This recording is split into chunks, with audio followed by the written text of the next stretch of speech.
Bonjour à tous, bienvenue pour ce webinaire au sujet du photovoltaïque. Donc, nous avons appelé ce webinaire sécuriser et fiabiliser vos installations. Donc, nous allons vous présenter Serma Technologies, nos méthodes et nos solutions. Donc, le webinaire sera de 50 minutes environ. Il sera suivi des questions. Donc, n'hésitez pas lorsque vous voudrez poser vos questions, soit via le chat, soit ouvrir vos micros. Merci à tous d'éteindre vos micros pendant la présentation. Et donc, voilà, nous allons pouvoir commencer. Donc, je vais laisser la parole à Franck Medledge. Il se présentera un peu plus tard. Vous comprendrez pourquoi dans la présentation. Et donc, il va vous parler du contexte photovoltaïque. Franck, c'est à toi.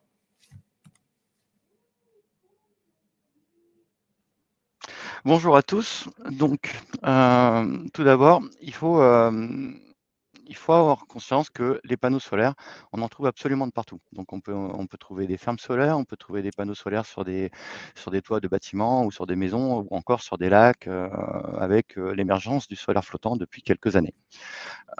Ces panneaux solaires, ils sont liés à un grand nombre de stress. Donc, le rayonnement lumineux, la température, les UV, l'humidité, la grêle, le vent et aussi il peut y avoir pas mal de soucis aussi dans l'installation photovoltaïque elle-même. Donc ils subissent de base de très gros stress environnementaux qui sont très différents selon les régions du monde où ils sont installés et les endroits géographiques, hein, si c'est de la plaine, si c'est de la neige, enfin voilà. Et ces modules sont généralement garantis pour 10 à 25 ans, sachant que les qualifications des modules solaires sont censées les amener, prouver qu'ils pourraient tenir 20 ans, et en réalité, on sait qu'on ne dépasse rarement, très rarement 10 ans, sans commencer à avoir déjà des prémices de défaillance. On va passer au slide suivant. Donc, si on regarde l'évolution du marché du solaire année après année, on se rend compte que en 2021, si on regarde ne serait-ce que la part orange pour la France en 2021, elle est équivalente quelque part au cumul elle est supérieure au cumul des années 2011, 2012, 2013, mais très largement, elle doit faire à peu près le double. Et c'est aujourd'hui tous les modules qui datent de cette époque sur lesquels nous avons un grand nombre de défaillances à analyser régulièrement. Et donc finalement, on se retrouve bien avec ce petit delta de 10 ans avant de retrouver finalement ces centrales solaires défaillantes qui demandent à être expertisées pour comprendre ce qui s'est passé. Si on regarde maintenant quelle est la production fabrication de cellules et de panneaux solaires en Europe. Donc on voit que les moduliers européens sont vraiment tout petits. Le seul modulier dans toute l'Europe qui a une taille presque d'un gigawatt, qui atteint péniblement les 500 mégawatts pic, c'est donc CNL à Catane en Sicile. Sinon, le reste, c'est que des tout petits producteurs. Il faut voir qu'en Chine, ils ont des capacités de production de plusieurs gigafab, au moins une dizaine de gigafab en Chine. Donc aujourd'hui, l'Europe se pose la question à s'équiper d'un gigafab et beaucoup de projets de gigafactory sont à l'étude. On n'attend plus que les décisions ministérielles quelque part et les accords financiers pour qu'ils puissent se construire. En tout cas, les échos sont de plus en plus positifs pour aller dans ce sens. Derrière, si on regarde aussi maintenant du point de vue des technologies, donc on voit que nous avons principalement 3 technologies qui sont présentes sur le marché. Aujourd'hui, 2 sur le marché et une en développement, donc les technologies perovskite, qui ne sont pas encore commercialisées à grande échelle.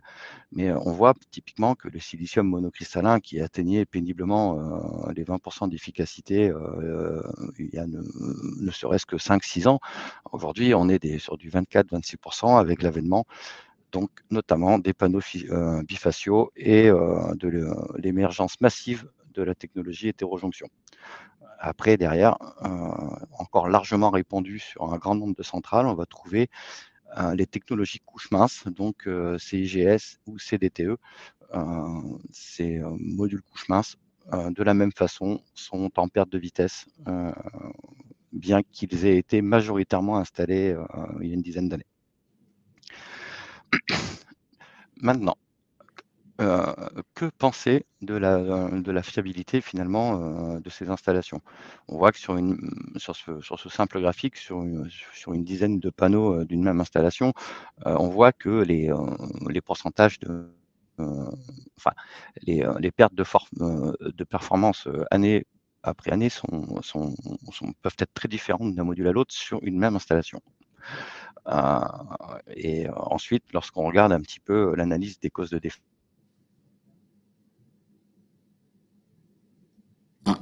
Nous avons perdu Franck.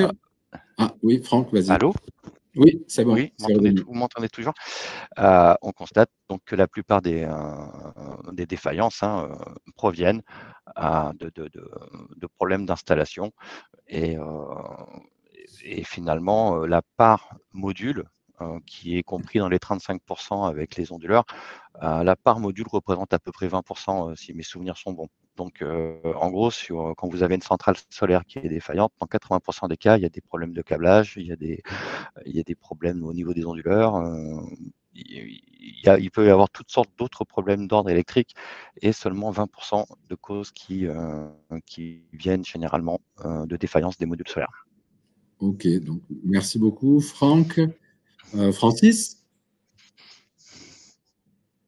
Donc, Francis, oui, bonjour. Bonjour, excusez-nous pour cette petite interruption. Voilà. Donc bonjour, je suis Francis Dupuis, je suis directeur général de Serma Technologies. Donc on va parler effectivement un petit peu globalement de Serma Technologies. Donc notre mission principale, c'est tout ce qui est, je dirais, au niveau électronique au sens large, pour tout ce qui est sécurité et fiabilité, pardon, de tout ce qui est système électronique, power ou non power ou signal. Voilà. Donc next slide. Donc dans le groupe, nous avons 5 domaines d'activité stratégiques. Nous travaillons sur de la safety, sur du design, avec tout ce qui est système embedded system engineering. Nous faisons aussi de la microélectronique, on est une société de services au niveau électronique globalement. Au niveau de la microélectronique, on fait du packaging, que ce soit de composants, avec de la production, etc., de packaging, de composants single chip module ou multi-chip module. Ensuite, sur la partie énergie, on est impliqué dans différents endroits sur la partie énergie, dont la partie photovoltaïque.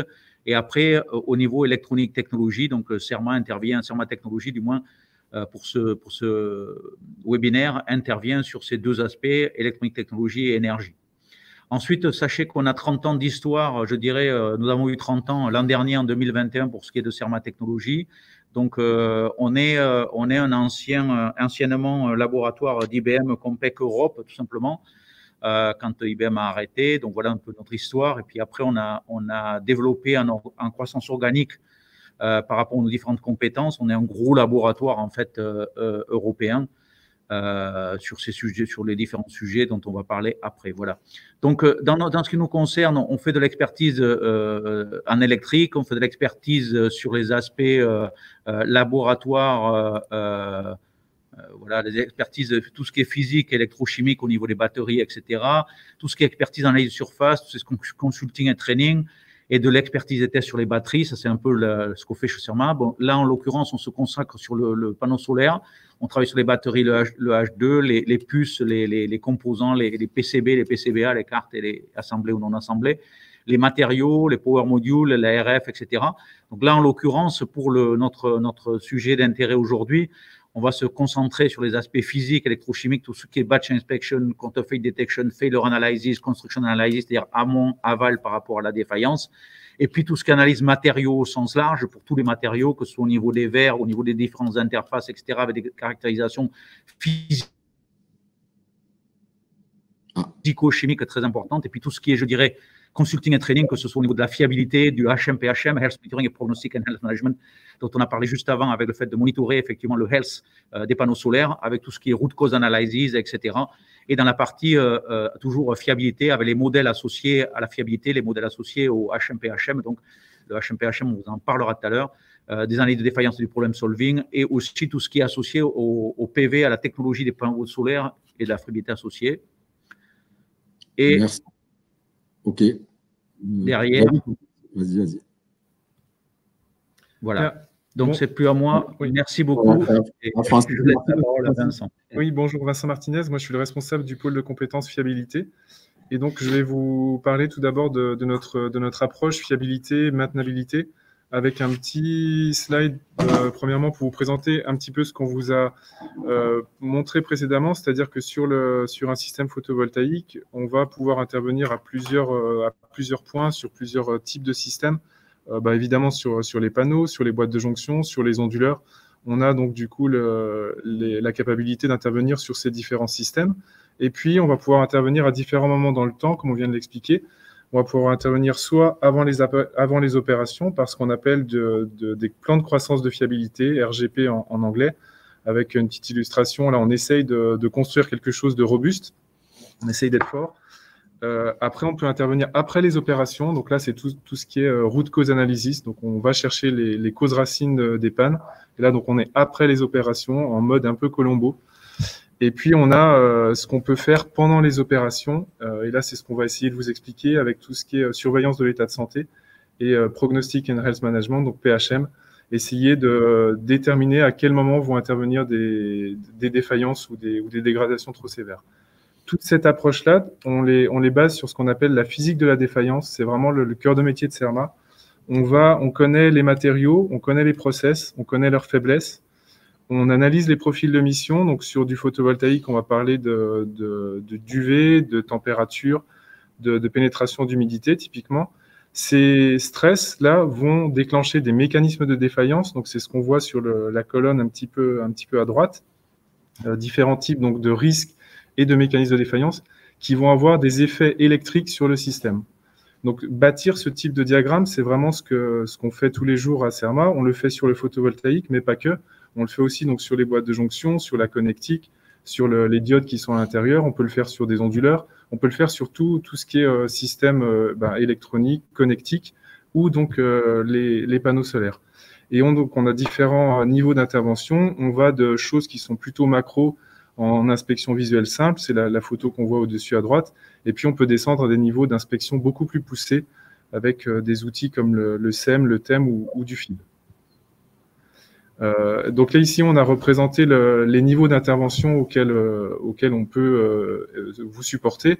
On est présent donc, sur toute la chaîne de valeur des produits. On est présent depuis les phases d'architecture et de design, où on peut aider par des analyses de construction, des analyses de risque physique, ou des plans de croissance de fiabilité. Donc ça, c'est les choses qu'on fait quand on développe un produit. On peut vous aider donc quand l'installation est en train d'être utilisée, en surveillant son état de santé, du coup en anticipant des défaillances ou des problèmes de safety aussi. Et puis on peut intervenir une fois justement que ces problèmes sont arrivés pour vous aider à comprendre les causes racines de ces problèmes. Et donc dans notre présentation, on a choisi de commencer d'abord par cette dernière étape. Donc, quand on a des défaillances, et pour vous remettre par rapport à notre approche, on va du coup commencer par cette approche RCA, Root Cause Analysis. Donc, cette approche Root Cause Analysis, on peut la faire à différents niveaux.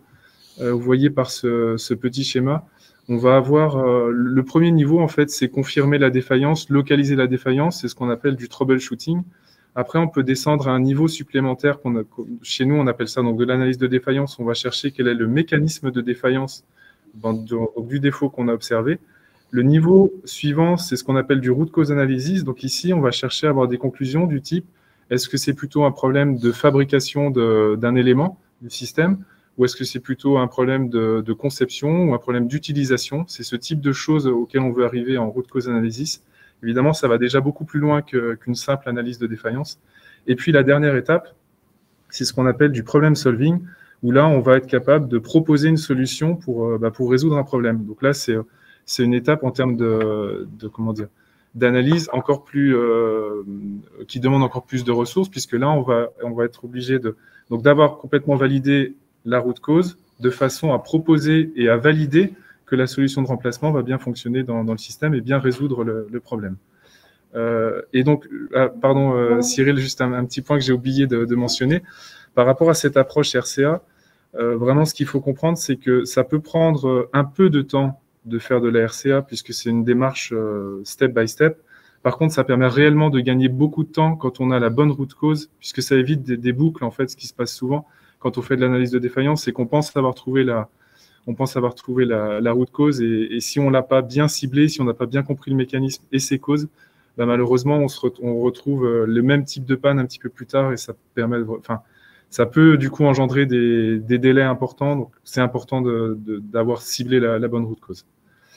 Au niveau de notre méthodologie, on a différentes étapes qui sont présentées sur la gauche. Je ne vais pas les faire une par une parce que ce n'est pas l'objet du webinaire aujourd'hui, mais ce qui est important et ce que je voudrais donner comme recommandation, c'est d'être le plus exhaustif possible dans l'analyse préliminaire des données. Donc, on va chercher à regarder tout ce qui est données manufacturing, installation, les inspections visuelles et physiques, les signatures électriques des défauts, le retour d'expérience. On va analyser les temps à défaillance, à quel moment ça a été observé. Tout ça, c'est des données qu'on va collecter avant même d'avoir cherché à inspecter plus en détail des systèmes.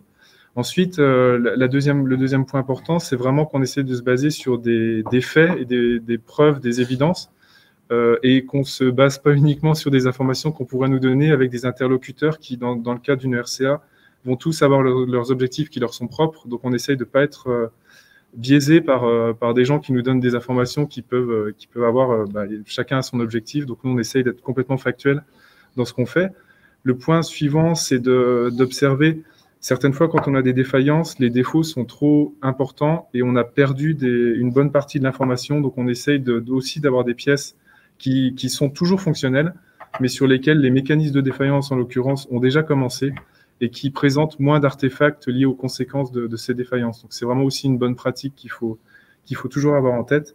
Et puis, enfin, la partie Ishikawa ou diagramme en arête de poisson, qu'on fait souvent quand on fait de la RCA, on ne la commence que quand on a vraiment compris le mode de défaillance et l'effet, et quand il est bien confirmé.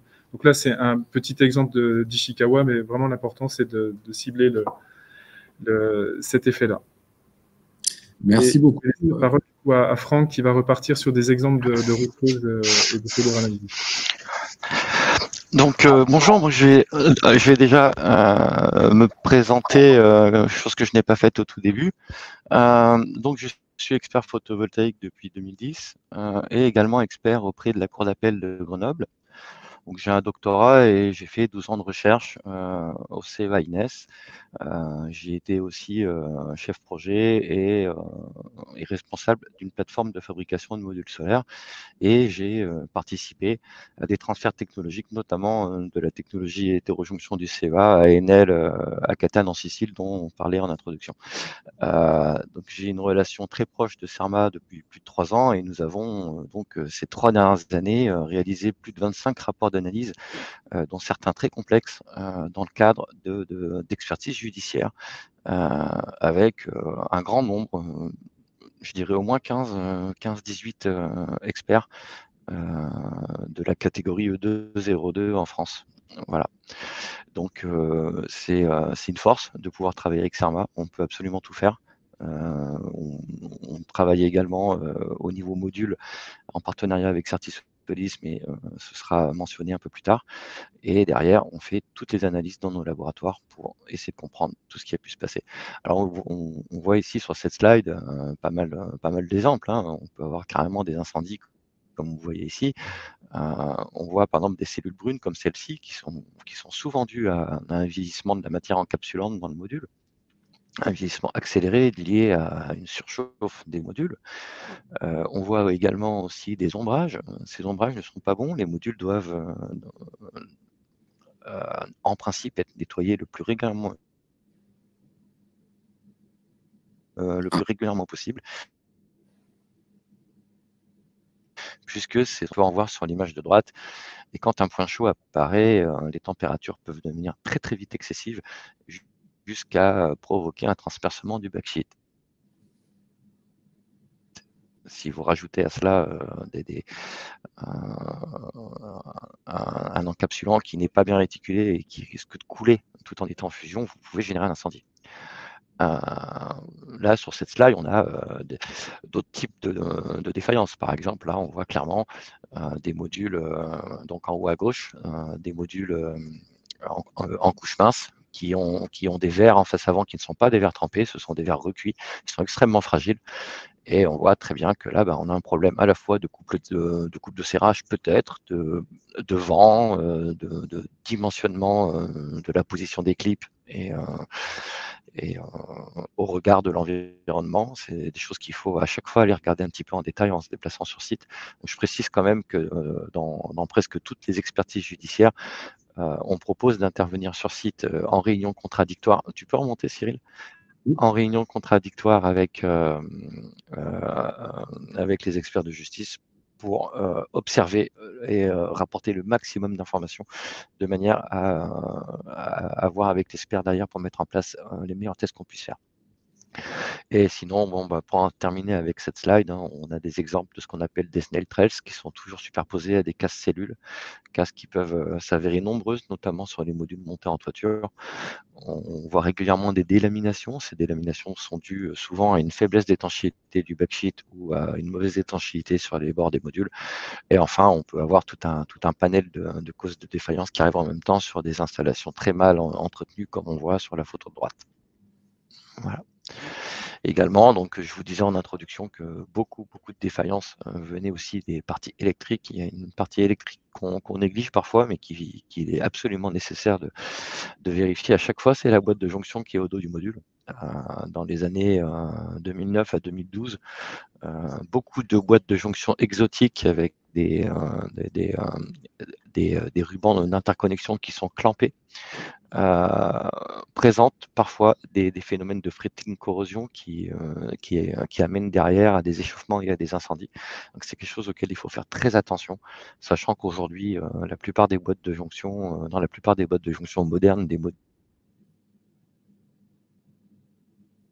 produits ces dernières années, ont des rubans qui sont soudés dans les boîtes et non pas clampés pour limiter ce risque. Ensuite, on peut avoir aussi des problèmes d'ordre électrique, des mauvais serrages de câbles, peut-être sur la photo du bas, ou encore des fusibles qui claquent au niveau des onduleurs. Ok, merci beaucoup Franck. Du coup, effectivement, donc, en termes de caractérisation, même effectivement, il faut caractériser ces différents modules dont ils ont été faits. Donc, on fait par exemple sur site des caractérisations sur site directement sur les installations photovoltaïques. Donc, c'est-à-dire que là, on n'a pas besoin d'enlever le panneau solaire.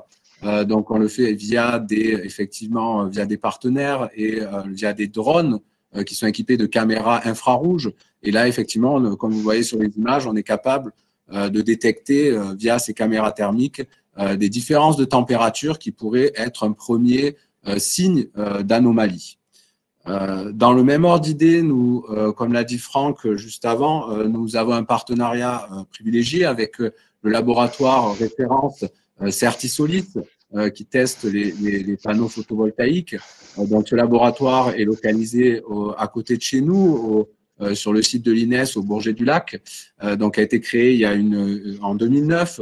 Et donc, parmi les différentes activités de test et de qualification, effectivement, il y a des tests d'électroluminescence, des tests électriques sur les modules, et ensuite des tests un peu plus qui sont un peu plus designés, on va dire, pour certains types d'applications, avec des tests mécaniques, par exemple. Donc, on performe ces tests avec Certisolis. Donc, vous avez des exemples, par exemple, en électroluminescence. Donc, la slide que vous avez sous les yeux. Donc, l'idée, c'est d'appliquer un courant continu au module photovoltaïque. Donc là, cette fois-ci, on défait le module de l'installation électrique, de l'installation photovoltaïque. Et là, voilà, on fait cette radiographie-là. Donc, comme vous le voyez là, cette radiographie qui est du différents panneaux solaires, on est capable d'identifier des cracks de cellules. On est capable d'identifier des parties qui sont cassées de cellules. Il faut savoir que les espaces noirs, ça veut dire que ça ne fonctionne pas. On a également en fait une idée de la corrosion, l'humidité de la corrosion avec ces différentes images qui sont ici. Donc, on est capable d'identifier des premiers mécanismes de défaillance déjà rien qu'avec ces tests d'électroluminescence. Nous avons également les flash tests à notre disposition, c'est-à-dire qu'on va délivrer un flash, on va simuler le soleil un petit peu pour voir comment réagit le module. Donc, dans un premier temps, l'idée, ça va pouvoir être forcément de tester l'état de santé du module en comparaison avec la spec sheet du module. Donc, regarder à quelle puissance il est capable de délivrer, quelle est la tension du module, etc. parmi ces caractérisations-là, on est capable d'extraire les fameuses courbes IV, c'est-à-dire que les courbes IV ici, avec le courant d'un côté, la tension en abscisse, on est capable en fait de voir les différences. En rouge, sur toutes ces courbes-là, vous avez la courbe classique d'un module fonctionnel d'entrée, hein, c'est-à-dire à 100% de sa capacité. Et ensuite, avec la dégradation, suivant l'allure de la courbe, comme vous voyez, ici, on décroît en courant ici on décroît en tension. Donc, suivant ça, on est capable de déjà suspecter certaines formes de dégradation, de causes de dégradation, avec par exemple ici le brunissement de l'encapsulant, ou alors pour en bas, lorsqu'il y a des cellules cassées, ou alors des shadows, hein, des ombres, hein, sur les modules. Donc là, c'est la base pour, on va en discuter juste après, hein, plus tard dans le webinaire, pour le HM-PHM. Donc, au niveau des laboratoires, maintenant, CERMA, qu'est-ce que nous pouvons faire? Donc, nous avons 3 sites à Pessac, à Écully et à Grenoble. Donc, au niveau des équipements, on est capable à la fois de caractériser les composants, comme l'a dit Francis au début de ce webinaire. Donc, au niveau des composants, vous avez les diodes, les PCB, des résistances de contact. Et ensuite, on est également capable de caractériser la physico-chimie, hein, donc c'est-à-dire à la fois la caractérisation physique du défaut, via différents appareils dont nous allons détailler ensuite quelques images, et ensuite la caractérisation chimique de ces défauts-là. Donc, on a tout un tas de techniques de caractérisation qui peuvent nous permettre et qui nous aident à caractériser ces modules et ces cellules-là. Donc, je vais passer la parole à Eric Zaya, pour parler des boîtiers de jonction, par exemple. Bonjour à tous, Eric Zaya, donc je suis responsable au sein du laboratoire de Pessac d'une équipe qui réalise des analyses de défaillance sur les composants passifs. Et donc il nous paraissait assez important de parler de boîtes de jonction, hein, dans les junction box, ici sur les panneaux photovoltaïques. Donc il s'agit en fait des boîtes, hein, situées au dos du panneau et qui viennent donc récupérer le courant de toutes les cellules au travers de rubans. Et ensuite distribuer tout ça vers l'onduleur. Donc, ces boîtes de jonction sont assez intéressantes. Elles peuvent être de constructions différentes. On en voit ici des exemples avec du sertissage, avec de la soudure ou avec une carte électronique et des brasures. Et ça, c'est le lieu en fait où on a plusieurs matériaux différents et il peut se placer pas mal de choses et de mécanismes de défaillance associés. Donc les forces de CERMA, hein, c'est de... Alors, si tu peux juste revenir juste avant encore, merci. Les forces de CERMA, c'est de pouvoir travailler et d'avoir la connaissance en fait, hein, de toutes les technologies, à la fois des composants, de la connectique, du sertissage, des brasures et tout ce qui est résidu, donc les technologies et aussi des mécanismes de défaillance associés.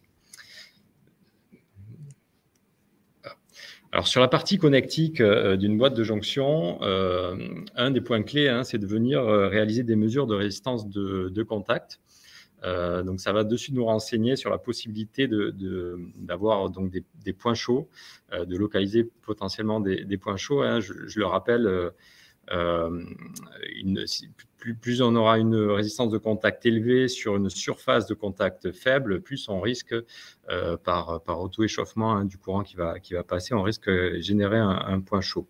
Donc, c'est important de venir mesurer les résistances de contact aux différentes interfaces. On utilise pour cela des nanovoltmètres, donc des appareils très précis. On vient pointer avec des pointes assez fines, hein, pour venir caractériser ces différentes interfaces. On peut aussi réaliser des inspections par radiographie X, 2D ou 3D, hein, ce qu'on appelle la tomographie. Sont illustrées ici à l'image une problématique de contact entre une lyre et un des rubans, hein. Voilà, donc on peut voir ça de façon non destructive. Et ensuite, on vient réaliser des analyses de matériaux au travers des MEB, donc microscopes électroniques à balayage, qui permettent de faire des forts grossissements sur les zones de contact et également déterminer les matériaux en présence. On voit ici 3 exemples, hein, d'une zone de contact où il s'est passé une zone d'oxydation, de corrosion, Puis, on a eu également affaire à des analyses où on a dû analyser des résidus dans les zones, hein, résidus provenant de l'environnement. Et donc ça, on est équipé d'analyseurs de matériaux, donc des EDX, qui nous donnent les éléments en présence. Et on peut aussi faire d'autres types d'analyses plus précises sur des matériaux organiques, sur des analyses d'extrême surface, par exemple. L'un des mécanismes de défaillance clé, hein, dont parlait Franck sur ces boîtes de jonction, il s'agit du mécanisme de fretting corrosion. C'est un mécanisme qui est généré par des micro-déplacements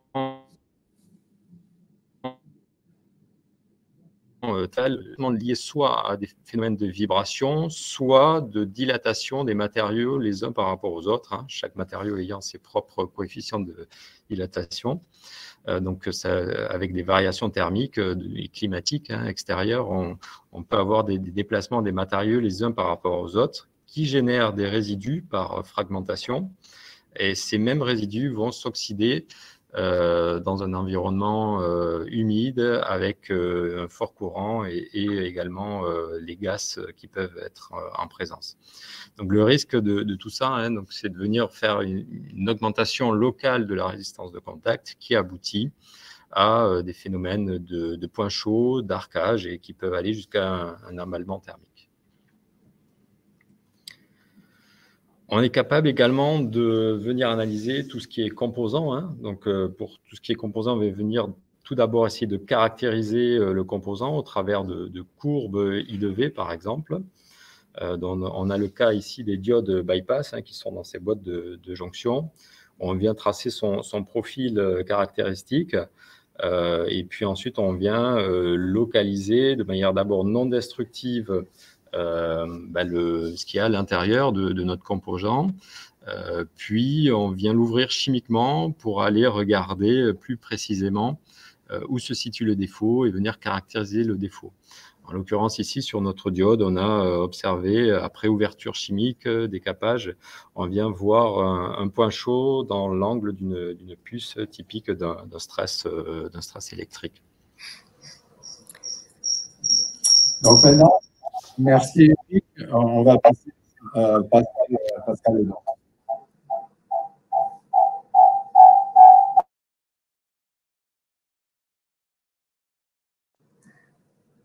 Voilà, c'est ça. Oui.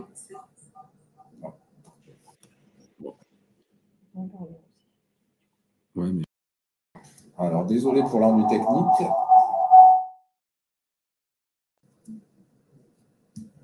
Ça a l'air d'être bon. Ouais. Bonjour à tous, donc Pascal Ledors, je suis responsable de la caractérisation physique au niveau du laboratoire de Grenoble. Donc, je vais vous présenter quelques exemples de défaillance au niveau panneau.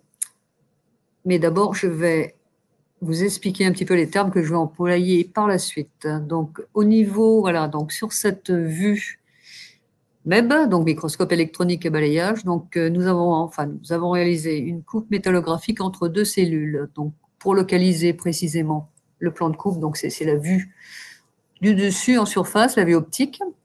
Donc, on peut voir les deux cellules sur lesquelles on trouve des petites lignes fines qui sont les lignes métalliques, qui sont des fingers, qui ont pour rôle de récupérer les électrons qui sont générés dans le silicium. Ces petites lignes, ensuite, sont connectées à une ligne plus large qui est appelée un busbar. Donc, ça, on le voit sur la vue optique du dessus. La vue optique du dessus, donc voilà, ici, tout à fait. Et sur ce busbar, un ruban va être soudé. Et ce ruban va permettre la connexion des cellules entre elles et ensuite, il va être relié à la fameuse boîte de jonction. Donc, si on regarde la vue MEB dessous, donc globalement, on retrouve les différents éléments avec, en partant du haut, la plaque de verre qui est en général un verre trempé avec un traitement anti-reflet. Ensuite, on retrouve les cellules gauche et droite, et à droite, le ruban en cuivre qui est soudé sur la cellule et qui passe sous la cellule de gauche. Et cet ensemble cellule-ruban est maintenu entre deux couches d'encapsulant.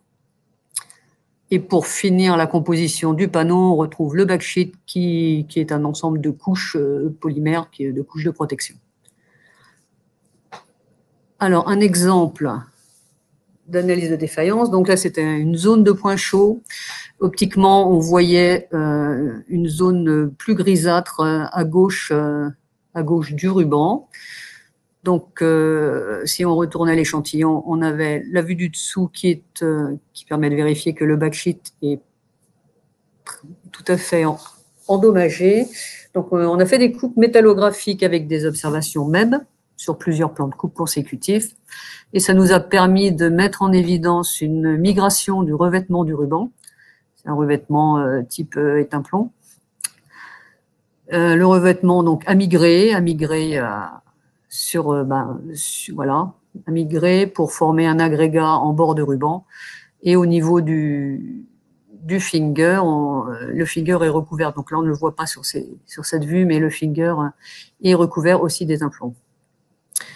Donc un second exemple, alors là, on va aller plus en profondeur au niveau de la cellule. Donc là, ce ne sont pas des vues MEB, ce sont des vues en microscope électronique en transmission. Donc là, on va aller analyser la zone active de la cellule et on a mis en évidence un problème de fabrication de la cellule elle-même avec un manque d'une couche qui est la couche de silicium amorphe qu'on retrouve dans les cellules hétérojonctions. Cette couche mesure une dizaine de nanomètres, n'est visible qu'au thème, parce que le thème permet de différencier les différents types de silicium, mais j'en reparlerai par la suite. Et donc, on a mis en évidence un manque de cette couche qui explique la défaillance du panneau. Un troisième exemple, donc, c'est sur les couches brunes dont a déjà parlé Franck au tout début du webinaire. Donc, on est allé analyser ces couches et on a déprocessé ce qu'il y avait en surface de la cellule et on a pu vérifier que le ruban était intègre, donc n'était pas affecté et que la coloration était vraiment dans l'encapsulant. Eh bien, merci du coup pour la deuxième partie. Martinez. Oui, vous m'entendez? Vous m'entendez, Cyril? Ok. Donc, je vais continuer avec la deuxième partie. Donc, si vous vous rappelez, au départ, on est parti plutôt sur cette partie aval, c'est-à-dire on a eu des défaillances et on va revenir maintenant sur une partie plus amont où on va vous parler de plan de croissance de fiabilité, donc comment on robustifie, on fiabilise des systèmes photovoltaïques et puis les outils qu'on va utiliser comme l'analyse de construction et l'analyse physique de risque.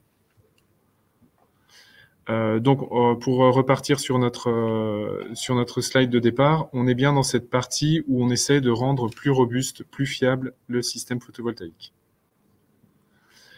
Si on prend l'analogie avec les systèmes électroniques, au-dessus à droite, vous retrouvez la courbe en baignoire qui représente le taux de défaillance d'une électronique en fonction du temps, avec une décroissance dans la phase de début, ce qu'on appelle des défauts de jeunesse, une phase où on a un taux de défaillance qui est à peu près constant, c'est ce qu'on appelle des défauts aléatoires, et puis des phases où on a donc une remontée de ce qu'on appelle la courbe en baignoire, où on a des phénomènes d'usure. Le graphe qui est en dessous, donc ça c'était applicable à l'électronique, le graphe qui est en dessous est un peu plus ciblé sur les technologies photovoltaïques avec différents types de mécanismes de défaillance qui vont pouvoir se passer soit pendant les phases de jeunesse, soit pendant le milieu de la vie, soit pendant des phases d'usure. Donc par rapport à ces trois types de défaillances, on va chercher évidemment à les éviter tous. Comment on va faire? Pour tout ce qui est défaut de jeunesse, on va mettre en place soit des procédures de screening, soit des procédures pour tout ce qui est défaut lié aux installations, des procédures d'installation détaillées qui évitent d'endommager les systèmes pendant les installations. Et on va se reposer toujours sur la même chose, sur la physique de la défaillance, mais physique de la défaillance de ces défauts de jeunesse. Pour les défauts de milieu de vie ou aléatoires, comment on va pouvoir éviter d'avoir ce type de défaut? On va chercher à faire des tests de robustesse pour évaluer les marges et augmenter la résistance à des stress ponctuels.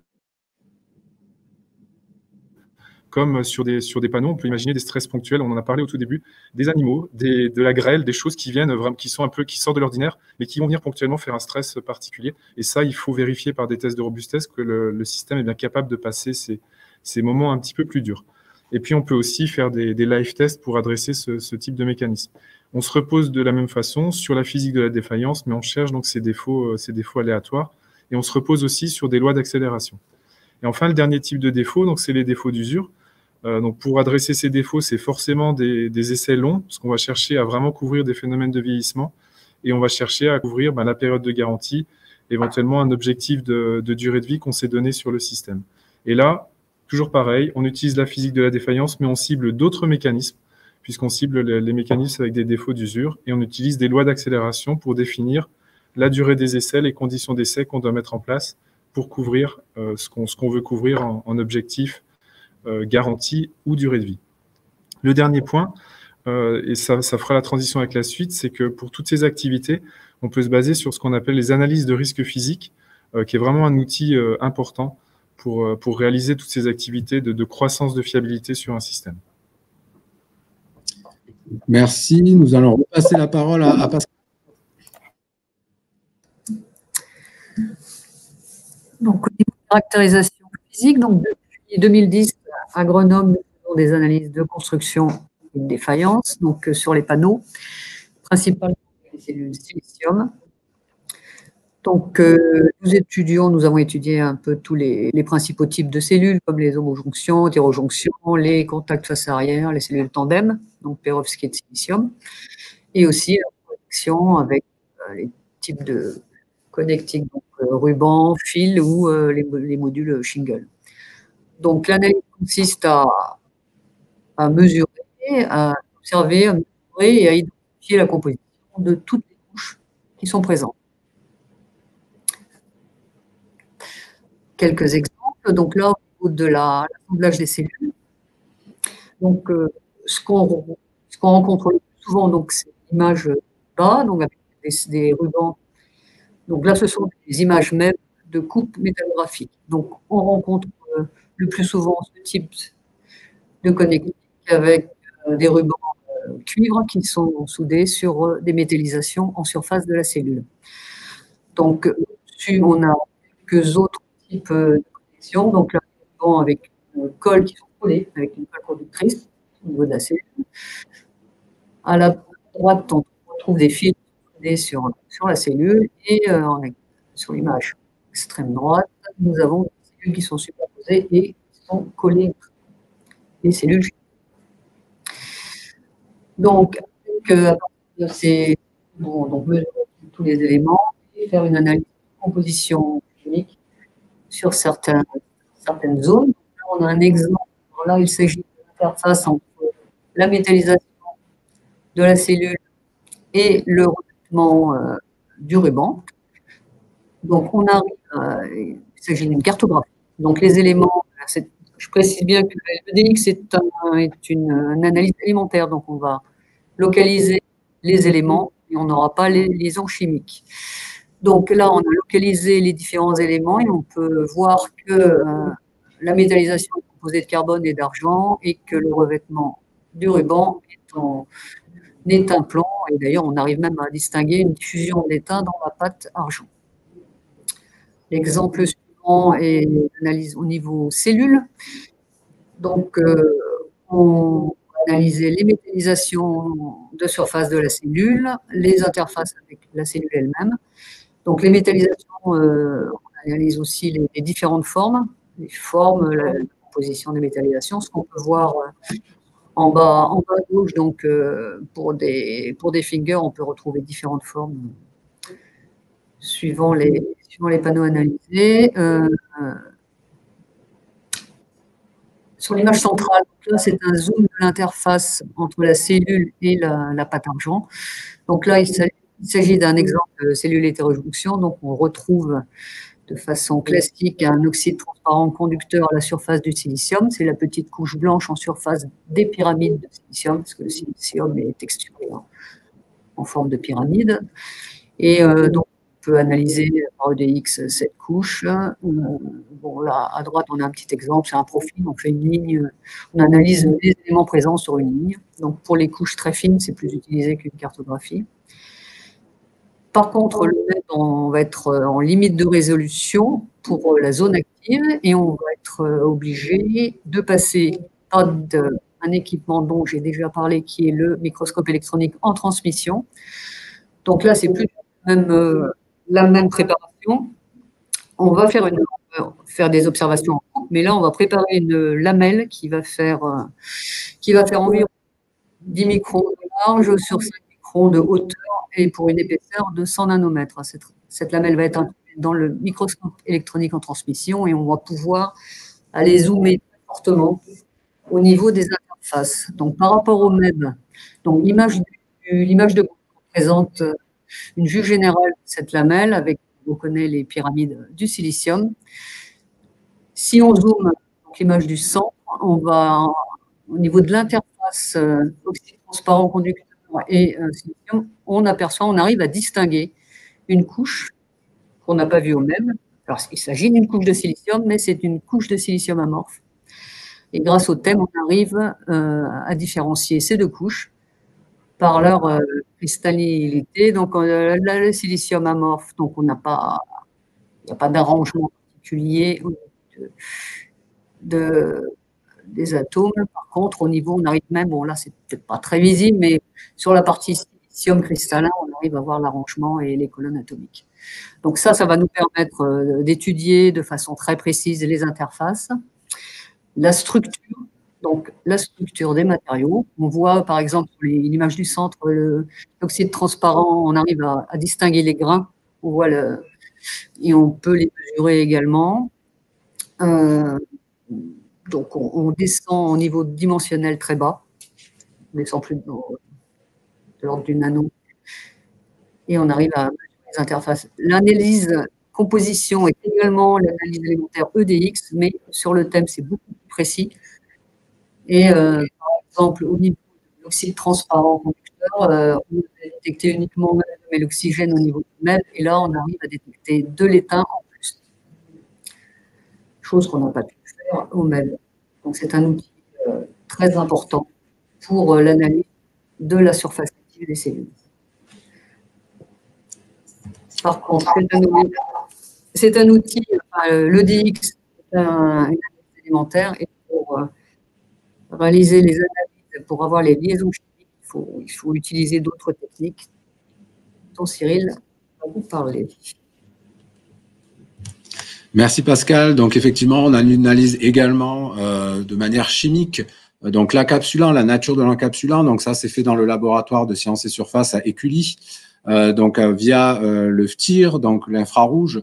Donc comme vous voyez, par exemple ici, on extrait un peu d'encapsulant et puis ensuite on l'analyse au FTIR. On voit qu'on est capable d'identifier par exemple le VA, qui est très répandu, mais également on va être capable d'identifier des résidus parfois qui peuvent être issus de produits de dégradation.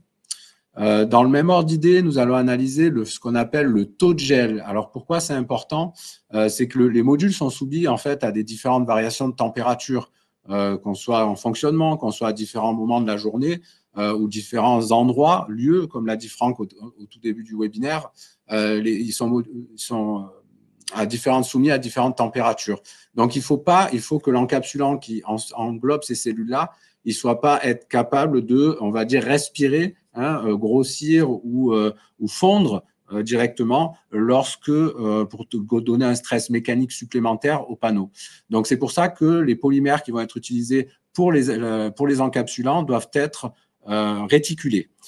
Et donc, comment on mesure ce taux de réticulation finalement de ce polymère? C'est ce fameux taux de gel où les meilleurs taux de gel, donc c'est ce qu'on arrive à mesurer dans le laboratoire à Écully, et donc ce taux de gel doit être aux alentours entre 72 et 90%. S'il n'est pas entre ces valeurs-là, c'est-à-dire qu'il va révéler une certaine anomalie. Dans le même ordre d'idée, nous sommes capables d'analyser en fait le backsheet, les différentes couches de backsheet, donc en combinant un petit peu le microscope et forcément l'infrarouge. Et comme vous voyez ici, on est capable de détecter plusieurs couches polymères qui composent le backsheet, que ce soit à la fois du PET, à la fois une certaine résine ou un polyester modifié. Donc, on est capable de faire ce genre de choses qui peut être utile pour certaines normes notamment. Donc maintenant, je vais passer la parole à Eric par rapport au boîtier de jonction également. Oui, donc par rapport aux boîtes de jonction, hein, mais pas que, aussi sur tout ce qui est onduleur, hein, on va être capable de venir faire des analyses, donc des sertissages. C'est un des points clés également, hein, sur les problématiques de qualité, ces sertissages. Donc, on est capable de faire des mesures, donc bien sûr de résistance de contact, comme j'ai présenté tout à l'heure, des inspections X-ray pour voir la qualité du sertissage, des essais de traction et également des microsections qui vont nous donner une idée de la qualité du sertissage, du taux de compression. On voit ici donc à gauche un sertissage qui est plutôt bien fait avec des brins bien comprimés les uns par rapport aux autres, bien intimes. Alors qu'à droite, on a l'exemple de ce qu'il ne faut pas faire. C'est-à-dire voilà, comprimés les uns par rapport aux autres. Donc ça va permettre à l'environnement extérieur, hein, de pénétrer à l'intérieur de chacun des brins, de venir oxyder la surface externe. Et tout ça aboutira à plus ou moins vite, hein, en fonction des conditions, à une augmentation, donc une oxydation des brins, une augmentation de la résistance de contact qui peut aboutir, dans le pire des cas, à un point chaud et un risque de thermal runaway. On va également être capable d'intervenir d'un point de vue analyse de construction sur les brasures, hein, de par notre forte expérience sur l'assemblage de cartes. Donc on voit ici deux types, une brasure, hein, à gauche, c'est une brasure T0 avec des phases plutôt bien réparties, des intermétalliques plutôt bien uniformes et assez fins. Donc ça, c'est une brasure typique T0, sortie de fabrication.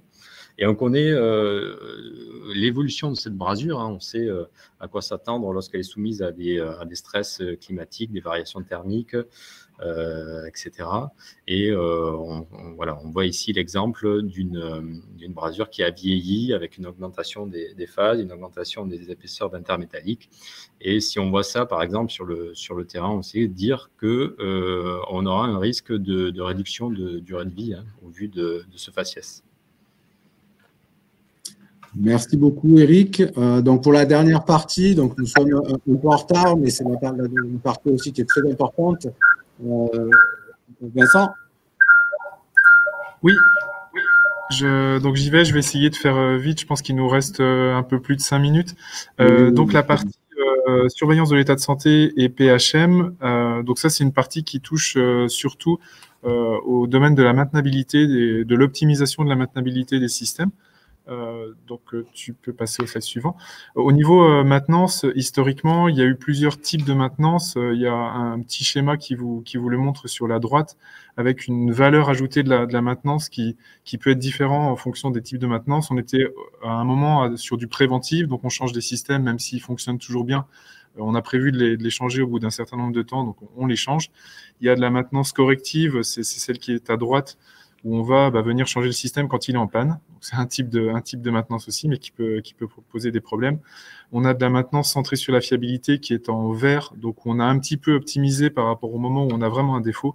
Et puis on a tout ce qui tourne autour de la surveillance de l'état de santé et le PHM qui nous permet de faire la maintenance pile au bon moment et d'avoir du coup évidemment au niveau gain financier des gains très importants puisqu'on est capable de savoir à quel moment il faut arrêter d'utiliser le système et prévoir à quel moment on doit le maintenir. Donc, c'est des disciplines qui ont commencé dans les années 2000 et puis qui, petit à petit, prennent de l'ampleur parce qu'évidemment, les coûts de maintenance sont importants. Pourquoi c'est utile, ce fameux PHM?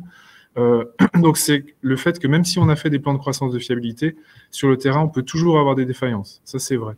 Le premier point, c'est que, comme les humains, en fait, les systèmes, ils ne sont pas tous égaux.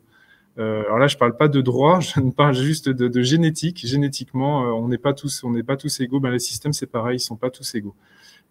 Au niveau des lois d'accélération qu'on utilise pour faire nos plans de croissance de fiabilité, elles ne sont pas parfaites. On fait des hypothèses et on ne sait pas quelle précision on peut avoir sur ces lois. Les facteurs de stress qu'on peut avoir sur le terrain, il y en a certains qu'on ne peut pas forcément tous prédire. Et puis, on peut y avoir de la variabilité dans ces facteurs de stress. Donc ça influe aussi sur le fait qu'on peut avoir des défaillances qu'on ne sait pas prédire. Et puis enfin, il y a tout ce qui est interaction entre les sous-systèmes au niveau d'un système complet. On peut acheter un panneau, un onduleur et puis différents sous-éléments et puis les mettre ensemble. Et il ne faut pas se dire que la fiabilité de l'ensemble et les communications entre tout ça va forcément bien se passer dans le temps. Il y a des interactions entre ces sous-systèmes qui vont pouvoir générer des défaillances.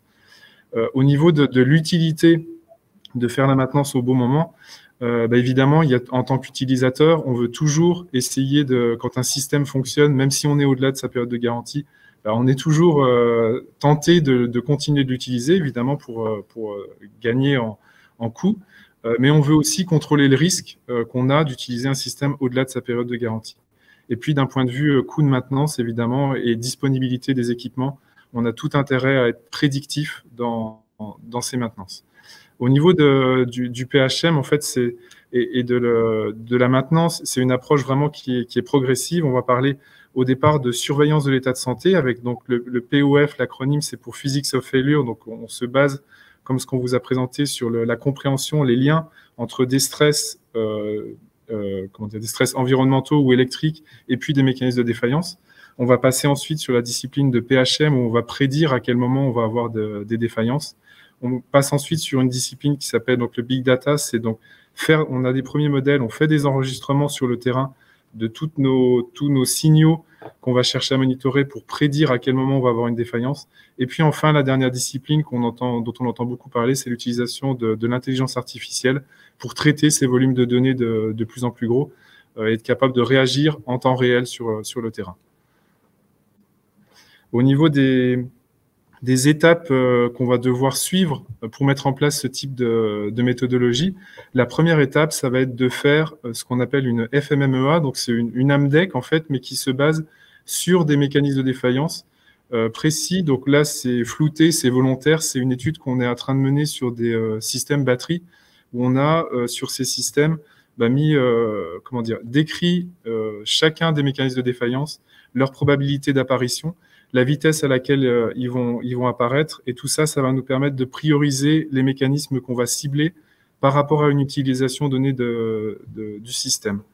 On va, dans une deuxième étape, définir ce qu'on appelle des précurseurs, qui sont des signaux qui vont nous donner donc des signaux électriques, physiques ou autres, qui vont nous donner la signature d'une dégradation de notre système.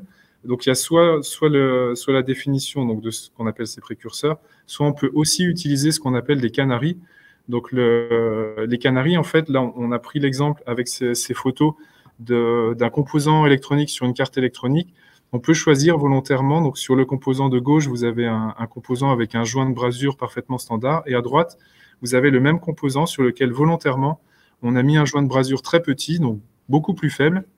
Et ce qui va se passer, c'est qu'en monitorant le comportement sur ce composant qu'on a volontairement introduit plus faible, on va pouvoir prédire à quel moment, celui-ci va lâcher bien évidemment avant celui de gauche qui est dans notre système. Et du coup, ça va être notre point faible, mais volontaire qu'on a introduit dans le système qui nous permet de dire à partir du moment où celui qui est faible a lâché, l'autre va lâcher un petit peu plus tard, mais il va bientôt lâcher. Donc, ça nous permet d'être en avance sur une défaillance. Ça, c'est le principe du canari qu'on peut appliquer donc, à d'autres exemples que juste ce composant électronique. Au niveau de la méthodologie, donc la troisième étape, c'est par rapport à ces signaux précurseurs. On a donc des mécanismes de défaillance, des signaux précurseurs. On va s'intéresser au retour sur investissement. C'est-à-dire qu'on va avoir dans le tableau, si vous voyez la colonne du centre, la colonne du centre nous montre la confiance qu'on a dans notre précurseur, dans notre signal précurseur. Elle peut être très forte, c'est-à-dire qu'on peut se dire c'est un super signal qui va nous permettre de tout prédire. Par contre, ce qui va être vraiment autant important, c'est est-ce que la facilité d'implémentation dans le système est bonne? C'est ce qu'on appelle dans la colonne un petit peu plus à droite, le ease of monitoring. Est-ce que c'est simple de mettre en place le monitoring de ce signal-là? Et donc, c'est la pondération, l'utilisation de ces deux valeurs. Est-ce que ça va apporter de l'info? Est-ce que ça a des chances d'apporter de l'info? Et est-ce que c'est simple de le mettre en place qui vont nous permettre de choisir les bons précurseurs qu'on va mettre en place dans le système? Voilà pour cette quatrième étape. On peut passer à la suivante. Donc, une fois qu'on a choisi, sélectionné, donc sur la base de toutes ces études-là amont, on va analyser les données pendant des opérations. Donc là, on fait soit du vieillissement, soit on récupère des signaux sur le terrain pendant l'utilisation. Sur les courbes que vous voyez à gauche, en fait, on a, donc c'est sur un système batterie, sur le projet R&D sur lequel on travaille. On a, peu importe les échelles et ce qu'on voit, mais ce qu'il faut retenir, c'est qu'on a des signaux qui se déforment en fonction du vieillissement de notre système. Et c'est les déformations de ces signaux, donc c'est des signaux de nos précurseurs, les signaux qu'on a choisi de suivre, c'est la déformation de ces signaux qui vont nous permettre de prédire les fins de vie. Ensuite, on va donc utiliser ces signaux de gauche et on va les classer en systèmes sains et systèmes non sains, ou systèmes qui ont passé un critère qu'on estime une défaillance. Et si, en utilisant ces deux types de populations, on les trace sur des diagrammes de corrélation, comme vous pouvez le voir ici, si on arrive à décorréler, c'est-à-dire à bien séparer les signaux qui sont sains des signaux qui ne sont pas sains, c'est gagné. Et dans l'exemple que je vous montre ici, vous avez donc deux couleurs qui visuellement se voient bien, vous avez du bleu, du rouge. On voit très bien que même à la main, comme ça, et même à l'œil, on voit qu'on arrive à séparer parfaitement les deux populations. Ça veut dire que le choix de nos précurseurs est bon, puisque n'importe quel système est capable, et même n'importe quel humain est capable de séparer ces deux populations. Donc, c'est-à-dire qu'on est capable, à partir d'un signal précurseur, de savoir si le système est en bonne santé ou n'est pas en bonne santé. Donc ça, c'est un exemple sur un système batterie sur lequel on travaille actuellement. Et puis, dans le domaine du photovoltaïque, il y a en ce moment donc des projets qui tournent autour notamment de l'analyse des courbes IV des systèmes en temps réel sur le terrain, et donc de la déformation. Donc Cyril vous l'a présenté un petit peu, la déformation des IV, mais c'était sur des caractérisations après des défauts. Ben, on peut le faire en temps réel, sur des systèmes en opération, étudier comment ça se déforme et du coup être capable de prédire des événements. Donc au niveau de toutes ces activités qui tournent autour de la fiabilité et de la maintenabilité, les points essentiels à retenir, c'est vraiment la physique de la défaillance, c'est ce qui est critique, le point de départ de toutes nos activités, et c'est vraiment là-dessus que nous, c'est notre pierre de base de tout ce qu'on fait derrière. Les systèmes photovoltaïques qui sont complexes, et on a vraiment besoin de différentes compétences pour être capable de résoudre les équations. On a besoin de connaissances en technologie photovoltaïque, d'expertise en défaillance. On a besoin de connaissances en techno-composants, pareil en défaillance composants, en mécanisme de défaillance, interconnexion, on en a parlé, des expertises en analyse de surface matériaux, des expertises au niveau système et design, des expertises fiabilité. Et puis enfin, dans ce que je viens de vous présenter, on a aussi besoin d'expertise en data science, en traitement de données. Et puis donc les derniers points sur lesquels je voudrais insister, sur les activités préventives, donc plan de croissance de fiabilité, c'est des activités qui peuvent parfois être un peu mises à l'écart parce qu'on a des plannings de développement qui sont de plus en plus courts, parce qu'on a des réductions de coûts, parce que des fois on a plusieurs compagnies qui sont impliquées dans le développement d'un système photovoltaïque, donc la fiabilité de chacun des sous-systèmes a été faite plus ou moins bien par ces compagnies, puis quand on met tout ensemble, ça peut poser des problèmes. Donc c'est réellement des causes possibles de problématiques au niveau des systèmes. Pour tout ce qui est correctif, le message qu'on voudrait passer, c'est que c'est des systèmes complexes et que souvent, il y a plusieurs causes qui mènent aux mêmes effets. Donc, on a vraiment besoin d'une expertise poussée au niveau mécanisme de défaillance pour être capable de relier les bons stress et les bonnes faiblesses qui ont permis de générer des défauts. Et puis enfin, sur le dernier aspect, les activités prédictives, ça permet évidemment d'optimiser donc les coûts de maintenance, on en a parlé, mais aussi potentiellement d'optimiser les performances des systèmes. Et j'ai pris 5 minutes de plus, mais je vais laisser donc Cyril conclure cette présentation. Voilà, merci beaucoup Vincent. Donc effectivement, ce que vous avez vu aujourd'hui nous aura pris une 15 à 20 minutes de questions potentielles. Donc ce que nous avons proposé aujourd'hui, c'est de vous montrer des différentes solutions que Cermat Technologies peut apporter dans le domaine du photovoltaïque. Donc nous avons cette différente méthodologie finalement qui est unique. Cette méthodologie 4 axes avec à la fois des analyses de construction, des analyses de physique, de risque et de fiabilité. Donc, tout ça, ça intervient en amont, c'est-à-dire lorsque vous allez construire, des cellules vont être construites, les modules construits, ou alors l'installation doit être mise en place, on va dire. Ensuite, nous avons, pour repenser l'installation, surtout, Nous avons après tout ce qui est root cause analysis et failure analysis, donc cause de défaillance, et c'est lorsqu'un incident apparaît. Donc tout ça, au service de ça, nous avons à la fois les tests qui soient à la fois électriques, la caractérisation des cellules, des modules, la caractérisation des boîtiers de jonction aussi, qui est très important, et des composants électroniques. Et donc, cette méthodologie fiabilité et root cause analysis qui est là. Ensuite, lorsque l'installation fonctionne, l'idée, c'est effectivement que cette installation fonctionne de manière la plus optimale possible, et donc d'utiliser le HM-PHM, la méthodologie de HM-PHM dont Vincent Martinaz vous a présenté un petit peu les détails. Donc, je vous invite n'hésitez pas à nous contacter forcément si vous avez plusieurs, donc moi-même, Cyril Marino, ou alors Pascal Guérec, qui est aussi manager de la business unit énergie sur Serma Technologies. Donc, n'hésitez pas à nous contacter si vous avez des questions, des demandes. Et pour maintenant, pour le webinaire, nous avons, comme je l'ai dit, une quinzaine de minutes, si vous le souhaitez. Si vous avez des questions, nous pouvons prendre ces questions et tenter d'y répondre avec vous. Donc, je ne sais pas si… merci à tous forcément de votre attention. Je ne sais pas si de ce côté-là, nous allons déjà… Alors, si je peux me permettre, j'ai vu… Allô, vous m'entendez? Oui.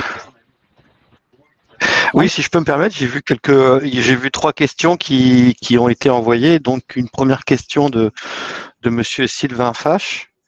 Est-ce qu'il y a des différences sur les causes de défaillance entre une installation industrielle et une installation résidentielle sur des installations actuelles? Est-ce que vous pouvez les lister? J'ai envie de répondre là-dessus qu'on peut avoir les mêmes types de défaillances, sachant que en général, sur les toits des maisons, on provoque plus de casse cellules sur les panneaux en les installant, et ils sont sûrement plus sensibles à des problématiques de casse cellules que des panneaux en centrale, mais sinon les mécanismes de défaillance restent les mêmes. Il y a aussi le fait que à la maison, on n'est pas sur des tensions de chaîne supérieures, enfin proches de 2000 volts. Donc on a aussi on est assujetti à des couples courant tension plus faibles. Il y a également une question qui concerne la réglementation et la fiabilité des panneaux. Alors, il faut savoir que les normes 61-215 et 61-730 sont censées fiabiliser un panneau sur une période de 20 ans. Or, on sait que ce n'est absolument pas vrai. Lorsqu'on cherche à fiabiliser un panneau solaire, on est obligé de pousser les tests de la norme à 2,5 fois, 3 fois les tests de vieillissement qui sont préconisés dedans pour commencer à voir apparaître les défaillances qui en réalité apparaissent la plupart du temps au bout d'une dizaine d'années. Donc les tests aujourd'hui de certification des panneaux solaires ne sont pas suffisants pour garantir des installations sur 20 ans. C'est un mensonge, il faut le savoir, et c'est un point extrêmement important. Voilà. D'ailleurs, si je peux rajouter, du coup, Franck, effectivement, de ce côté-là, il y a encore des discussions qui sont réalisées avec les différents acteurs dans le domaine pour permettre justement d'améliorer ces normes et tenter d'aller un peu plus loin dans l'amélioration de ces normes. C'est un peu comme dans les batteries, c'est avec le retour d'expérience où il est possible d'aller un peu plus loin dans la norme pour permettre ensuite d'augmenter la fiabilité. Après, avec la présentation effectivement que vous avez vue aujourd'hui, vous avez vu que les causes peuvent être nombreuses. Et donc, voilà, effectivement, comme vous l'a dit Franck, il y a des problèmes de fiabilité qui existent et qui sont bien présents. Oui. Et puis après, pardon, il y a un écho. Oui, pour rebondir pour faire le parallèle aussi avec l'électronique, c'est vrai qu'on a forcément, quand on fait ce genre d'essai, on a des hypothèses qui sont derrière, et puis on a des technologies aussi qui évoluent, et du coup, les hypothèses qui ont été prises pour des essais sont plus forcément bonnes, et puis, nous, on en voit tous les jours des défaillances arriver dans le labo, donc c'est clair qu'il ne faut pas prendre des certifications comme quelque chose qui nous donne une garantie que jamais il va rien se passer, quoi. Il y a tout un tas de choses qui peuvent se passer sur le terrain qu'on n'a pas forcément anticipé via des essais. Voilà, merci Vincent. Et du coup, pour la dernière question, effectivement, Franck, je pense qu'on va la faire en plusieurs étapes. C'est-à-dire que d'abord, tu vas effectivement nous dire ton retour d'expérience, toi, sur les les panneaux solaires. Donc, la question est la suivante, c'est le retour d'expérience sur les panneaux avec tracker et donc orientables. Sont-ils fiables dans le temps? Alors, toi, dans ton retour terrain, effectivement, vas-y. D'accord. Alors, oui, j'ai quelques infos à ce sujet. Il existe plusieurs complexités dans ces trackers. Il y a des trackers multi-axes, mais il y a aussi des trackers beaucoup plus simples, un axe ou un axe et demi, enfin moins de 2 axes. Donc plus, j'ai envie de dire, plus le tracker est simple, plus il est fiable. Il faut savoir que les trackers, du coup, on va rajouter de l'électronique, on va rajouter des moteurs. On peut avoir des perturbations électromagnétiques des fois qui se produisent sur les moteurs. Donc on a des fois l'introduction en même temps qu'on introduit des trackers, l'introduction dans le même temps de causes de défaillances potentielles supplémentaires. Donc c'est à savoir.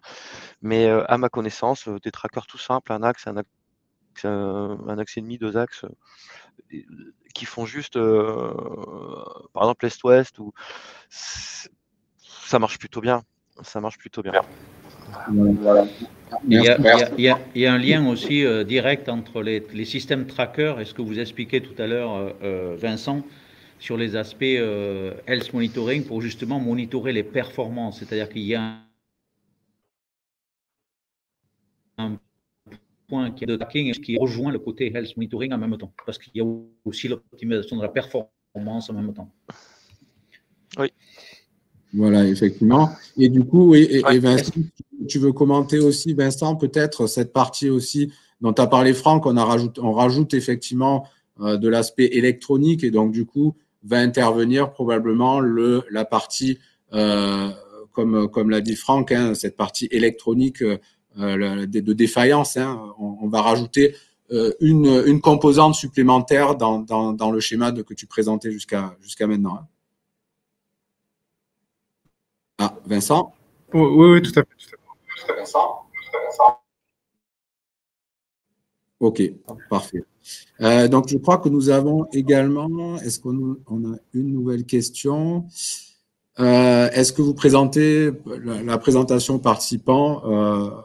Normalement, je pense qu'il n'y a pas de problème pour la diffuser. Donc, vous avez également un lien normalement qui sera disponible sur YouTube, donc toute la présentation, qui va vous permettre de pouvoir avoir accès à notre présentation, un replay aujourd'hui. Nous avons d'autres questions qui arrivent. Ah, tout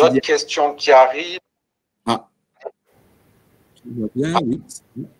Est-ce qu'il y a des différences sur les causes de défaillance entre… Ah non, ça c'était bon, ça c'était fait. Et du coup, hop. À partir de quelle puissance de production de PV il est intéressant d'instrumenter de Jean-Marc Taton? Alors, de ce côté-là, Franck, oui. Tu souhaites répondre? Moi, j'aurais envie de dire que c'est une question de sensibilité et de niveau d'instrumentation. Par exemple, si vous avez une petite installation sur votre maison, il est quand même très intéressant de se pencher une fois de temps en temps sur une petite courbe IV de votre chaîne. Souvent, vous n'avez qu'une seule chaîne, voire 2 chaînes. Faire un petit relevé IV de temps en temps pour voir à quoi ressemble la courbe. Moi, j'aurais personnellement tendance à le faire et penser régulièrement à nettoyer ces modules. Je dirais que voilà, pour du résidentiel avec des toutes petites puissances, faire un petit contrôle IV avec un électricien de l'Institut de l'énergie solaire ou de chez nous, hein, pourquoi pas, qui viendrait sur place brancher un équipement pour vérifier à quoi ressemblent les courbes. Je pense que c'est quelque chose à conseiller.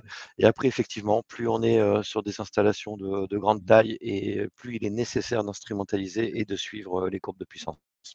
Je voulais juste rajouter un point sur cette question-là de l'instrumentation. Il faut bien penser que l'instrumentation d'un système photovoltaïque, quel qu'il soit, que ce soit système, que ce soit panneau, etc., ou d'un système électronique au sens large, ça a plusieurs objectifs. Ce n'est pas tellement forcément lié à la puissance. Il y a un aspect sécuritaire, je veux bien, mais c'est surtout ce qu'on a expliqué. C'est-à-dire qu'il y a un aspect surtout optimisation de la maintenance et surtout voir en temps réel les dégradations qui arrivent avant d'arriver à quelque chose de dangereux, si je puis dire, voir tout ce qui est optimisation de la performance. C'est plutôt, c'est pas forcément à partir de la puissance, c'est plutôt l'optimisation de ce qu'on veut en faire, en fiabilité, en performance, tout simplement, en sécurité, de façon à prédire en amont et voir la dégradation arriver avant qu'elle n'arrive, etc.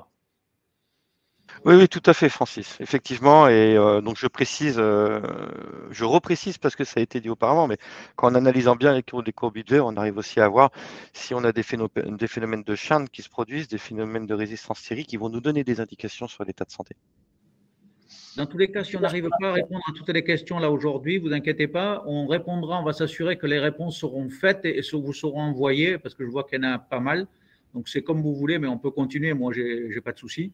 Et si il y en a qui s'envoient, on fera des réponses aussi par derrière. Donc, prenons une autre je vois arriver des questions faciles auxquelles je peux répondre, je pense, assez rapidement.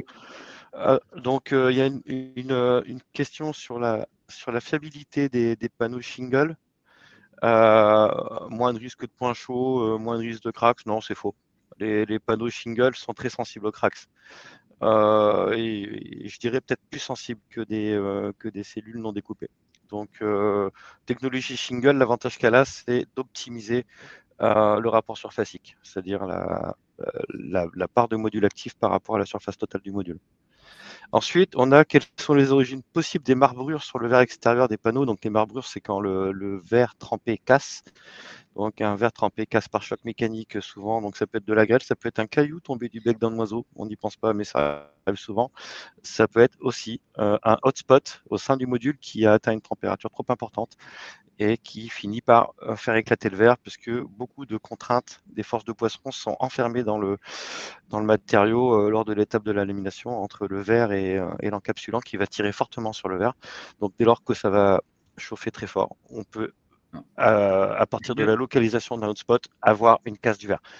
Et puis après, il en reste deux. Je vais répondre à une question là, de l'autre pour changer. Oui. Quelle est la technologie des cellules, l'assemblage des cellules permettant d'avoir le panneau solaire le plus fiable? Alors là, Oui. c'est un vaste débat, parce que je peux vous dire que même dans les nouvelles technologies, ça dépend de quoi on parle. J'espère qu'on vous l'a montré dans la présentation. Il y a d'une part les cellules en elles-mêmes, d'accord.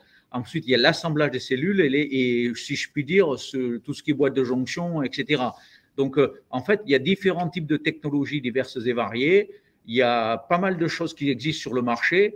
Et donc, pour vous répondre avec une réponse binaire, s'il y avait une réponse binaire, dans tous les cas, on ne travaillerait pas beaucoup, je peux vous le dire. Donc, à mon avis, des réponses binaires, il n'y en a pas autant que ça. Malheureusement, c'est ce que souvent veulent les clients, des réponses binaires, mais il n'y en a pas, malheureusement. On en est encore loin d'avoir quelque chose qui soit parfait. Et donc, c'est aussi pour ça qu'on travaille, et c'est aussi pour ça que vous pouvez venir nous voir, d'ailleurs. Voilà, ouais. Je pourrais rajouter effectivement là-dessus il ne faut pas oublier que, voilà, comme le dit Francis, un panneau solaire, il y a plusieurs choses dedans. Donc là, vous parlez de la technologie cellule, mais il n'y a pas que la technologie cellule, il y a le boîtier de jonction. Voilà, il y a la technologie du module également, la manière dont il a été fabriqué. Donc tout ça, en fait, ça rajoute à de potentielles causes de défaillance. Ça ne veut pas dire si une cellule est peut-être une technologie soi-disant un peu plus fiable qu'une autre, que le module en question sur lequel vous allez travailler ne va pas avoir des problèmes derrière. Donc, c'est pour ça que c'est très important d'avoir une vision globale du système et pas uniquement d'être cantonné là-dessus. Et c'est pour ça qu'on vous accompagne d'ailleurs, comme on a essayé de le montrer, sur les aspects design, parce que l'idéal, c'est d'intervenir avec vous sur les aspects design, c'est-à-dire d'amener notre compétence tout simplement directement au niveau de la conception de votre système, d'accord, ou installation, peu importe. Après, on peut vous accompagner, comme c'était dit par Cyril et par Vincent, après, pendant la période d'installation, c'est-à-dire la période de vie du produit, là où il y a pas mal de choses également à traiter, ou également quand c'est trop tard, si je puis dire. C'est trop tard, certes, on a des défaillances, mais dans tous les cas, il faut les régler. Donc, et surtout éviter que, le but étant comme toujours, quand on a un problème, il faut savoir pourquoi on a eu le problème et surtout éviter qu'il se reproduise. C'est un peu comme ça que ça marche. Okay. Après, voilà, sur le plan de technologie, si on peut donner 2-3 éléments, je dirais qu'aujourd'hui, la technologie de cellule la plus performante, c'est les cellules à hétérojonction. Et la technologie d'assemblage qui stresse le moins les cellules, qui va avoir le moins de risque de générer des microcracks, va être ce qu'on appelle le collage conducteur polymère, qui est utilisé sur les modules de toute dernière génération. Mais encore une fois, comme disait Francis, c'est des choses on aura un vrai retour expert sur ces modules quand ils auront 10 ans. Aujourd'hui, ils émergent. il faut encore attendre de voir si tous ces tests qui ont été faits au niveau R&D en laboratoire et en vieillissement accéléré vont se concrétiser par finalement une meilleure durée de vie par la suite sur le terrain. Voilà. Ok, du coup, je pense qu'on va peut-être arrêter là au niveau des questions. Donc, n'hésitez pas, voilà, on vous répondra en fait au niveau du webinaire sur les questions dont on n'a pas pu répondre un peu plus en détail. De nouveau, merci. Et dans tous les cas, même si vous avez d'autres questions qui vous viennent à l'esprit, n'hésitez pas, vous avez Cyril, vous pouvez le contacter, vous avez son numéro de téléphone, son email, etc. N'hésitez pas, on est là pour ça, hein. C'est notre job, hein. Donc, n'hésitez pas à le contacter dans tous les cas et il vous dira après, il orientera en fonction du type de question, du besoin que vous pouvez avoir et de quel expert sera le plus approprié par rapport à votre question, en fait, tout simplement. Voilà, tout à fait. Voilà, donc comme l'a dit Francis, vous avez mes coordonnées qui sont notées ici. Et ensuite, voilà, on est prêt à intervenir pour vous aider à résoudre de potentiels problèmes ou alors à mettre en place votre installation. Donc, merci à vous tous d'avoir participé à ce webinaire. Et nous restons en contact et n'hésitez pas, nous sommes là pour vous. Merci à vous. Au revoir. Merci à tout le monde. Bonne fin de journée. Merci. Au revoir.